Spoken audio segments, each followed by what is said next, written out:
معزز ناظرین، آج ہم آپ کو ایک ایسے شخص کے بارے میں بتائیں گے جس پر بے شمار فلمیں بھی بن چکی ہیں۔ یہ شخص بہت زیادہ لمبا تھا اور طوفان نوح سے کیسے بچا؟ کیا یہ نوح علیہ السلام کی کشتی میں سوار ہوئے بغیر بچ گیا تھا یا یہ بھی کشتی میں سوار ہو گیا تھا؟ آج ہم آپ کو مکمل حقائق بتائیں گے کہ یہ فسادی تھا یا پرامن رہنے والا تھا، اس کو کس نے قتل کیا اور کیسے کیا، اور ان کے ہاں پھل کتنے بڑے تھے۔ اگر آپ ہمارے چینل پہ نئے ہیں تو سبسکرائب کریں، لائک کریں۔ معزز ناظرین، اوج بن انق ایک قد آور آدمی تھا، ایک بہت فریب اور مکار آدمی تھا۔ اس کا ذکر قرآن کریم میں موجود نہیں۔ تاریخی حوالوں سے پتہ چلتا ہے کہ یہ شخص قوم عمالقہ سے تھا۔ یہ تاریخ انسانی کی ایک صفا قوم تھی۔ ان کے قد موجودہ آبادی میں سب سے زیادہ تھے۔ ایک شخص کی طاقت دوسرے انسانوں سے 90% زیادہ ہوا کرتی تھی۔ انہوں نے بہت ساری فتوحات کی۔ یہ ایسے وحشی تھے کہ یہ کسی دوسرے علاقے میں حملہ کرنے کے لیے جاتے تو وہاں کے لوگ لڑائی سے پہلے ہی ہتھیار ڈال دیتے۔ اوج بن انق بھی انہی قبیلے کے سرداروں میں سے ایک سردار تھا۔ یہ دنیا کا لمبا انسان مانا جاتا ہے۔ یہ اپنی طاقت اور قد و قامت میں پوری دنیا میں ایک منفرد انسان تھا، اور حیرت کی بات یہ بھی ہے کہ یہ اتنا لمبا تھا کہ یہ سمندر میں چلتا تو یہ ڈوبتا نہیں تھا۔ بہت بڑے بڑے درخت اور پہاڑ اس کے سامنے کچھ بھی نہ تھے، یہ چھوٹے چھوٹے لگتے تھے۔ اس کا قد ایسا تھا کہ دوسرے لوگ اس کے سامنے بالکل ہی چھوٹے کیڑے مکوڑے کی طرح نظر آتے تھے۔ تاریخی حوالوں میں ہے کہ حضرت آدم علیہ السلام کی نسل کے سرکش بیٹے قبیل کی نسل سے ایک بیٹا انق نامی تھا، جس کی بیوی کا نام شمریز تھا۔ اس سے جنوں کے دیوتا کو پیار ہو گیا، جس سے ایک عجیب الخلق بیٹا پیدا ہوا جس کا نام اوج رکھا گیا۔ اس کا قد جادو کی طرح بہت تیزی سے بڑھتا گیا، جس وجہ سے اس سے کوئی شادی کو تیار نہیں تھا۔ اس وجہ سے یہ شخص درندہ بھی بن گیا۔ اوج بن انق بچپن سے ہی دوسرے بچوں سے قد آور تھا اور طاقتور نظر آتا تھا، اور اس کی لمبائی غیر معمولی بڑھتی گئی، اور جب یہ جوان ہوا تو اس کی لمبائی تقریباً 80 ہاتھ تھی۔ حضرت نوح علیہ السلام کے دور میں اوج بن انق موجود تھا۔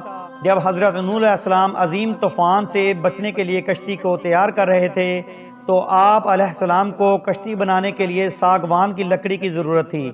یہ لکڑی بہت زیادہ لمبی تھی، اس کو اٹھانا تھوڑا مشکل تھا۔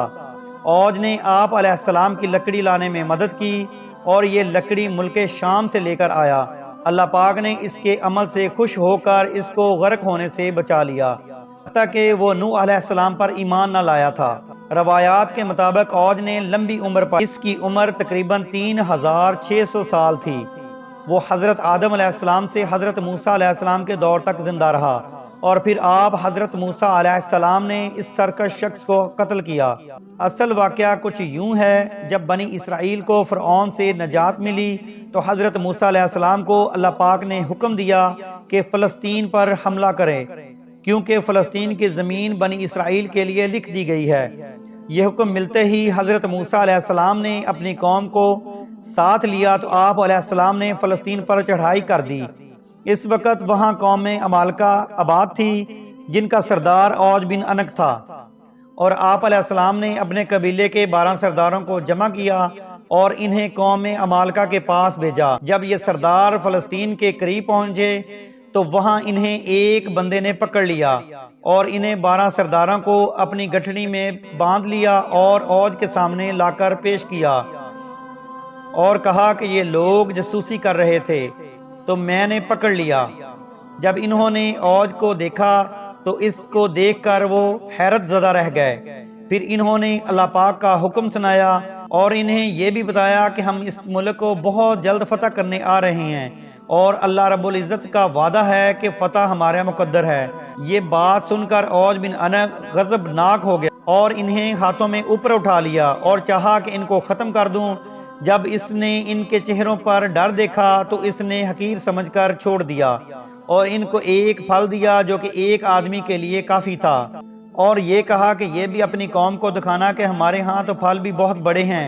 جب وہ قوم میں واپس آئے تو اس واقعے کو اللہ پاک نے قرآن کریم فرقان حمید میں یوں ارشاد فرمایا، جب حضرت موسیٰ علیہ السلام نے اپنی قوم سے کہا، اے قوم بنی اسرائیل، ارض مقدس میں چلے جاؤ جو اللہ پاک نے تمہارے لیے لکھ دی ہے۔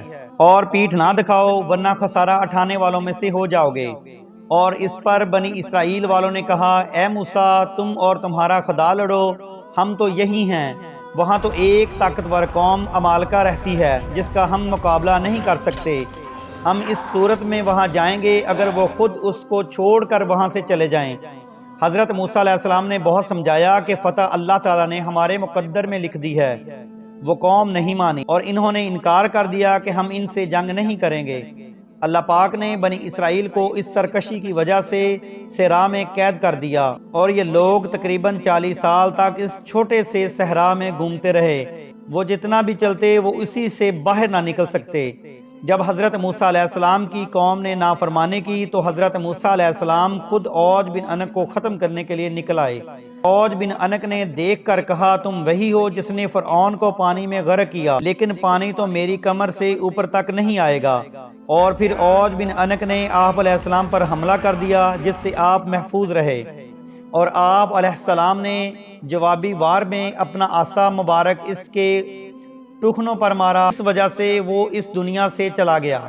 کہتے ہیں کہ 40 سال تک اس کی لاش گلتی سڑتی رہی، اور پھر اس کی ریڑھ کی ہڈی کو دریا میں ڈال دیا اور پل کا کام لیتے رہے۔ اور اب ہم آپ کو اس بات کی حقیقت بتائیں گے۔ قرآن کریم میں یہ دعا مذکورہ ہے کہ حضرت موسیٰ علیہ السلام نے یہ دعا کی اے اللہ پاک زمین پر ایک کافر بھی نہیں بچنا چاہیے، اور اللہ پاک نے یہ دعا قبول کی اور ایسا ہی ہوا۔ قرآن پاک میں اللہ تعالیٰ نے ارشاد فرمایا ہم نے نوح علیہ السلام کو اور ان کی کشتی والوں کو نجات دی، باقی کے سب کافروں کو غرق کر دیا۔ اسرائیلی کتابوں میں اوج کو دنیا کا سب سے لمبا شخص مانا جاتا ہے، اور آپ صلی اللہ علیہ وآلہ وسلم نے ارشاد فرمایا اللہ پاک نے حضرت آدم علیہ السلام کو 7 ہاتھ لمبا پیدا کیا، اور پھر آج تک مخلوق کے قد کم ہی ہوتے جا رہے ہیں۔ اصل حقیقت تو یہ ہے کہ اسرائیل کتابوں میں ایک من گھڑت واقعہ ہے، اس میں کوئی بھی حقیقت نہیں۔ مزید اسلامی اور معلوماتی ویڈیو دیکھنے کے لیے ہمارے چینل کو سبسکرائب کریں۔ جزاک اللہ۔